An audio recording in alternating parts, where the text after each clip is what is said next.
Sky international school दिशा online शिक्षण में आपका स्वागत है। विद्यार्थी मित्रों, आज हम हिंदी व्याकरण में संज्ञा के बारे में जानेंगे और समझेंगे। उससे पहले आप एक छोटी सी मैं एक कहानी सुनाती हूँ, वो सुनिए। छोटी सी बात। जरा नमन के जन्मदिन के बारे में जानिए और बताइए कौन कौन से नाम आए हैं। आपको क्या करना है, मैं जो कहानी आपको जो बात बता रही हूँ वो सुनना है और फिर हमें देखना है कि उनमें कौन कौन से नाम आए थे। तो आज नमन का जन्मदिन है। वह अपने मित्रों के साथ होटल में जन्मदिन मनाने के लिए आया है। होटल के हॉल में ऊंचाई पर एक बड़ा गुब्बारा बंधा है। गुब्बारे में बहुत सी टॉफ़ी और चॉकलेट भरी हुई है। कुछ बच्चे आइसक्रीम वाले से आइसक्रीम ले रहे हैं और कचरा कूड़ेदान में डाल रहे हैं। हॉल की सजावट बड़े सुंदर ढंग से की गई है। सलमा और विभा की खुशी देखते ही बन रही है। तो यह कहानी हमने सुनी। अब हम इसके बाद हम देखेंगे कि उसमें कौन कौन से नाम आए हैं। तो वाक्यों में सभी रंगीन शब्द नाम हैं। ये नाम अलग अलग प्रकार के हैं। जैसे प्राणी यानी व्यक्ति के नाम तो नमन, सलमा, विभा। स्थानों के नाम तो होटल, हॉल। वस्तु के नाम तो आइसक्रीम, गुब्बारा, टॉफ़ी, चॉकलेट, कूड़ेदान, कचरा, वो सभी वस्तुओं के नाम हैं। जातियों के नाम पूरी जाति का बोध कराते हैं। मित्रों, बच्चे, आइसक्रीम वाले, ऐसे। फिर भावों के नाम जानिए तो ऊंचाई, सजावट, खुशी, ये नाम संज्ञा कहलाते हैं। इस प्रकार किसी वस्तु, स्थान, प्राणी, जाति और भाव के नाम को संज्ञा कहते हैं।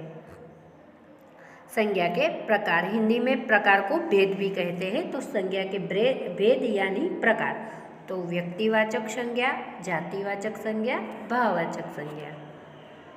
तो व्यक्तिवाचक संज्ञा समझने से पहले हम कुछ वाक्य देखते हैं। विराट कोहली श्रेष्ठ बल्लेबाज है। फिर दूसरा वाक्य है अजंता की गुफा बड़ी सुंदर है। तीसरा वाक्य देखिए, वाराणसी प्राचीन नगरी है। तो दिए गए वाक्यों में विराट कोहली एक विशेष व्यक्ति का, अजंता एक विशेष स्थान का तथा वाराणसी एक विशेष नगरी का नाम है। ये सभी व्यक्तिवाचक संज्ञाएं हैं। तो अतः हम कह सकते हैं कि जिन शब्दों से किसी विशेष व्यक्ति, प्राणी, वस्तु, स्थान के नाम का पता चलता है उन्हें व्यक्तिवाचक संज्ञा कहते हैं।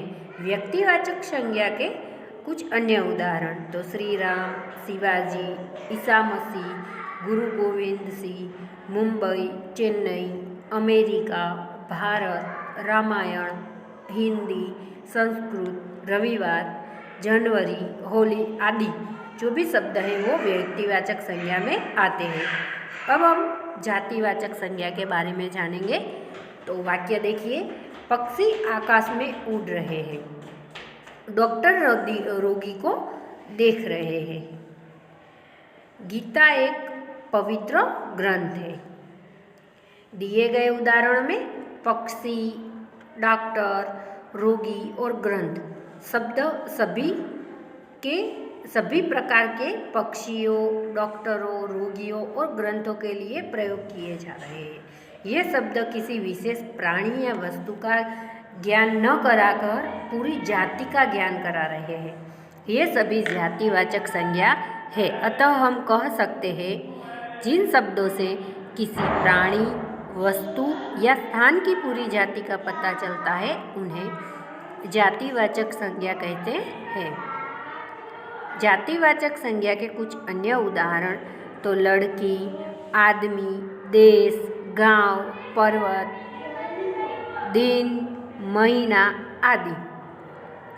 जातिवाचक संज्ञा को थोड़ा ध्यान से समझना जरूरी है क्योंकि अंग्रेजी व्याकरण के प्रभाव के कारण अब जातिवाचक संज्ञा में दो भेद माने जाने लगे हैं। तो दो प्रकार देखिए जातिवाचक संज्ञा के, एक समूहवाचक संज्ञा, दूसरा द्रव्यवाचक संज्ञा। समूहवाचक संज्ञा, सड़क पर भीड़ जमा है, यह मेरा परिवार है। तो इन वाक्यों में भीड़ परिवार शब्द समूह का ज्ञान करा रहे हैं, अतः यह समूहवाचक संज्ञा है। इसी को समुदायवाचक संज्ञा भी कहते हैं। तो हम कह सकते हैं कि जो शब्द किसी समुदाय का ज्ञान कराते हैं उन्हें समूहवाचक या समुदायवाचक संज्ञा कहते हैं। समूहवाचक संज्ञा के कुछ अन्य उदाहरण देखिए तो कक्षा, सभा, दल, टोली, बंडल, ढेर आदि। अब हम द्रव्यवाचक संज्ञा के बारे में जानेंगे। तो वाक्य देखिए, यहाँ शुद्ध दूध मिलता है। तांबे के बर्तन स्वास्थ्य के लिए लाभदायक है। तो पीछे जो वाक्य दिए गए हैं उस वाक्यों में दूध और तांबे शब्द द्रव्यों यानी पदार्थ का ज्ञान करा रहे हैं। ये द्रव्यवाचक संज्ञा है। तो हम कह सकते हैं जो संज्ञा शब्द द्रव्य अथवा धातुओं के नाम का ज्ञान कराते हैं उन्हें द्रव्यवाचक संज्ञा कहते हैं। द्रव्यवाचक संज्ञा के कुछ अन्य उदाहरण तो अनाज, दाल, सब्जी, तेल, लकड़ी, पत्थर, चावल आदि द्रव्यवाचक संज्ञा के उदाहरण हैं। भाववाचक संज्ञा, तो आज बड़ी गर्मी है। प्रेम और अहिंसा गांधी जी के मुख्य आदर्श थे। ये दो वाक्य में गर्मी, प्रेम और अहिंसा भावों के नाम हैं। इन्हें न तो हम देख सकते हैं और न ही छू सकते हैं। इन्हें केवल अनुभव किया जा सकता है। ये सभी भाववाचक संज्ञा है। अवस्था, भाव या स्वभाव का ज्ञान होता है उन्हें भाववाचक संज्ञा कहते हैं। भाववाचक संज्ञाएं बनाना, तो कैसे बना सकते हैं? कुछ शब्द मूल रूप में भाववाचक संज्ञा होते हैं जैसे सत्य, दया, अहिंसा आदि। कुछ भाववाचक संज्ञाएं जातिवाचक संज्ञा, सर्वनाम, विशेषण, क्रिया और अवयव आदि शब्दों से बनाई जाती है। जैसे जातिवाचक शब्द देखिए पशु, तो उसका भाववाचक होगा पशुत्व या पशुता। वीर, तो वीरता होगा भाववाचक। शत्रु का भाववाचक होगा शत्रुता। देव का भाववाचक होगा देवत्व। माता का भाववाचक होगा मातृत्व। पुरुष का भाववाचक होगा पुरुषत्व। अब हम सर्वनाम से कैसे भाववाचक संज्ञा बनती है वो जानते हैं। तो सर्वनाम देखिए, निज का भाववाचक होगा निजत्व या निजता। अपना, तो अपनापन या अपनत्व।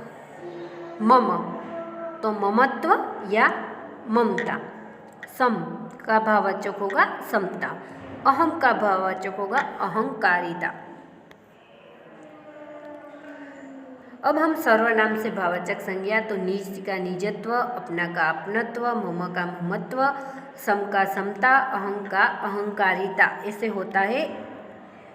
अब विशेषण से बनने वाले भाववाचक, तो विशेषण से शील का विशेषण हो तो उसका भाववाचक बनेगा शीलता। सज्जन का सज्जनता। ठंडा का ठंडक।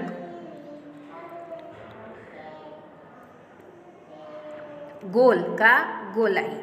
डरपोक का डर। लघु का लघुता। ऐसे विशेषण से बनेगा। अब क्रिया से क्या भाववाचक संज्ञा कैसे बनाना? तो क्रियावाचक रोना तो रुलाई, पालना तो पालन, ढलना तो ढलान, देना का होगा दान। क्रिया से भाववाचक संज्ञा, तो क्रिया कूटना, तो उसका भाववाचक होगा कुटाई। उड़ना का भाववाचक होगा उड़ान। अब अवयव से भाववाचक संज्ञा कैसे बनती है? तो अवयव अंदर है, उसका भाववाचक है अंदरूनी।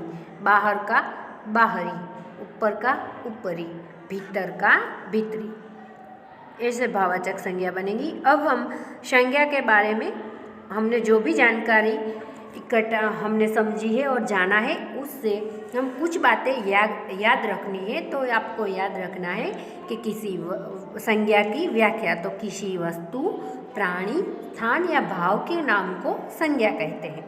फिर संज्ञा के 3 प्रकार होते हैं, व्यक्तिवाचक, जातिवाचक, भाववाचक। और अंग्रेजी व्याकरण से प्रभावित कुछ विद्वानों ने जातिवाचक संज्ञा के 2 प्रकार स्वीकार किए हैं, द्रव्यवाचक संज्ञा और समूहवाचक संज्ञा।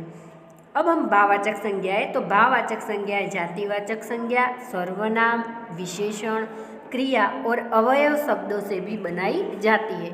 इन बातों का हमें ध्यान रखना है।